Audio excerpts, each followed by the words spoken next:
So I come back over here. If I want to create a Medallion architecture, how I'm going to do it? First of all, I'll be creating a workspace. So I have 3 workspaces, lab 3. So I give it a name as day 2 lab 4 workspace. Any name of your choice, any relevant name of your choice you can give, and I'm going to click on this apply over here. So what I have done is I have just created a workspace as of now. One more thing which I can do over here is I can go to the workspace settings, just ensuring that some settings are intact or no. So I just go to this workspace settings over here. Let it load a bit. And I am going to basically, let me just check over here. I will go to this general over here. I want to just check that the data model settings which we have, this is a feature which should be enabled. You can see it's a tick mark. This feature will enable us to create some relationship between the tables in our Lakehouse using a Power BI semantic model. So for that purpose, you have to go inside this Power BI, click on the General tab and just check that this data modeling settings is enabled or no. This is basically what it recommends.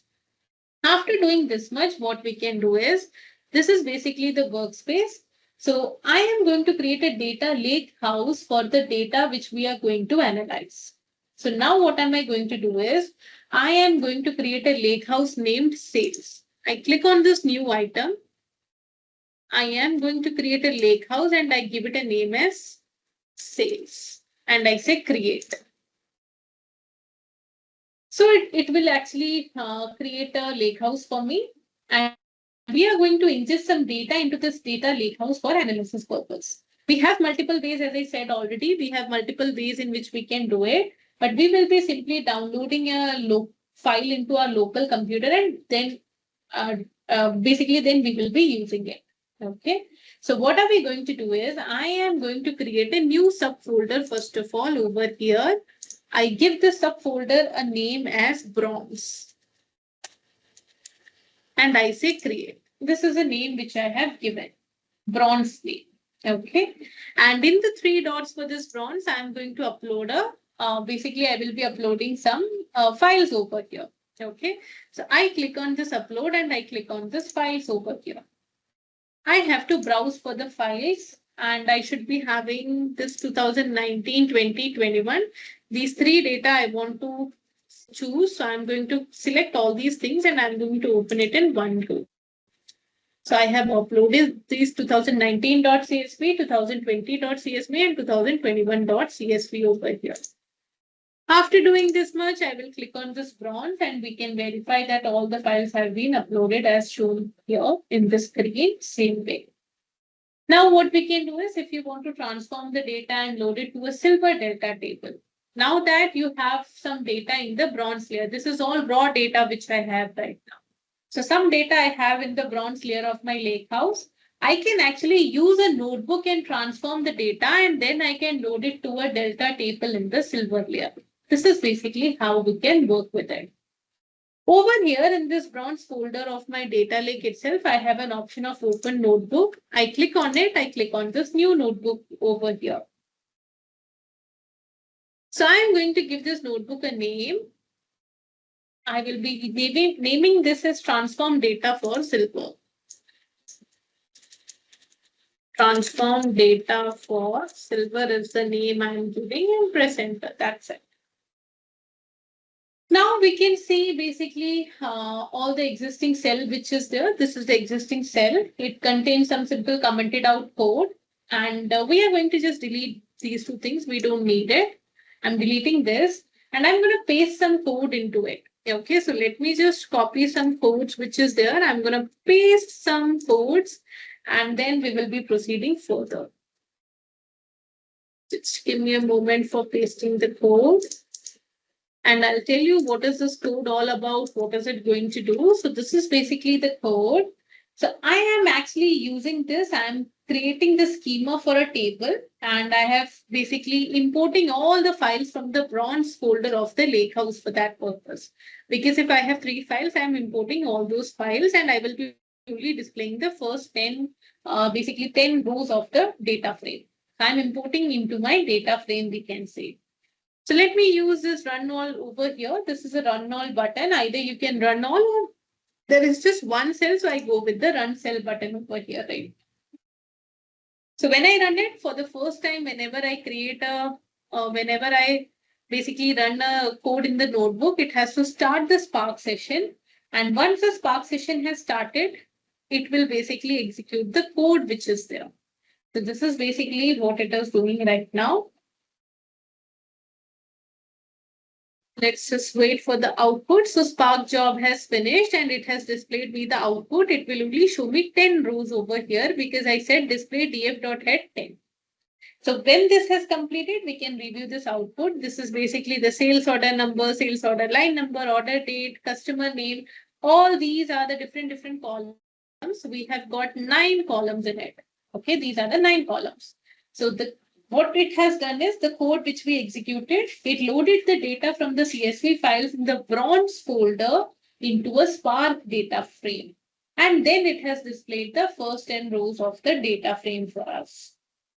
Now what we can do further, if you want to add columns for the data validation and cleanup, that also you can do using a PySpark data frame. So we will be actually adding some columns. We will be updating the values of some of the existing columns. Those things is what we are going to do next. Kind of a transformation which we are performing, we can say. So let me copy the code for this transformation. So this is basically what we are doing over here. The first line of the code, if you see this very first line of this code will actually import the necessary functions from the PySpark for us. We are then adding new columns to the data frame. Like I say, add columns. So I am adding some new columns to the data frame so we can track the source file name, whether the order was flagged as being a before the fiscal year of interest, and also when the row was created and modified. All these things we are actually we can say adding for the new columns. This is what we are doing over here. And at the end, I am also updating the customer name column to unknown if it is having some null or some empty value. So I want that it should be marked as unknown. So that is what I'm doing over here. So I'm going to go and run this particular cell. So this has been executed. After this, I'm going to add a new code cell. Now I will be actually defining the schema for my sales silver table in the sales database, and that too using the Delta Lake format. So for that, I will be adding some code over here. And this is basically the code for that. I want to define the schema for the sales silver table. So we are adding the code to this and I'm going to execute this code. So let me go and execute this particular cell. And once it is executed, then I can show you further.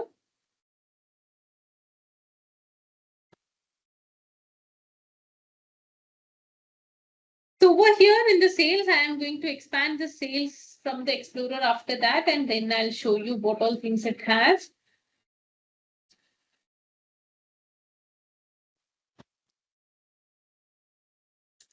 I just go and expand it. I just go and refresh the tables meanwhile, and let this keep running. It has to complete the execution, then only it will be visible for us over here. Let's just wait. It's taking a bit of time because we have got some more data. So that is the reason. It's a bit slow. Ideally, it should be much more faster, but it's taking a bit of time right now today in running the cell 3.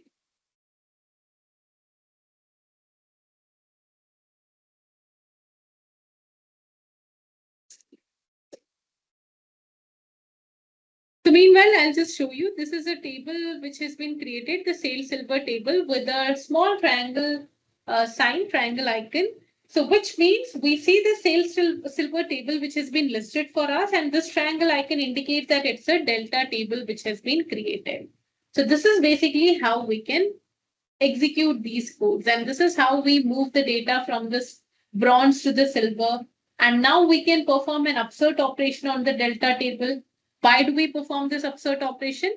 Like if you want to update the existing records based on some specific conditions, and then you want to insert new records when no match is found, for that purpose, we can perform some upsert codes as well. So this is basically how we can work with it. Further, you can explore the data which is there in the silver layer using the SQL Analytics Endpoint. For that, you have to simply go to the Lakehouse, and from the Lakehouse SQL Analytics Endpoint, you can explore it also further. And then you can move the data to the gold layer, transform it to the gold layer. So this is basically how you can work. I'm just showing a subset of few things how it works. Rest, it's up to you. Whenever you get time, go through the lab environment, and it will give you very good clarity on how things needs to be done. So proceeding with the next particular slide, let me share the screen again. So I'm going to move on to the next topic, which we have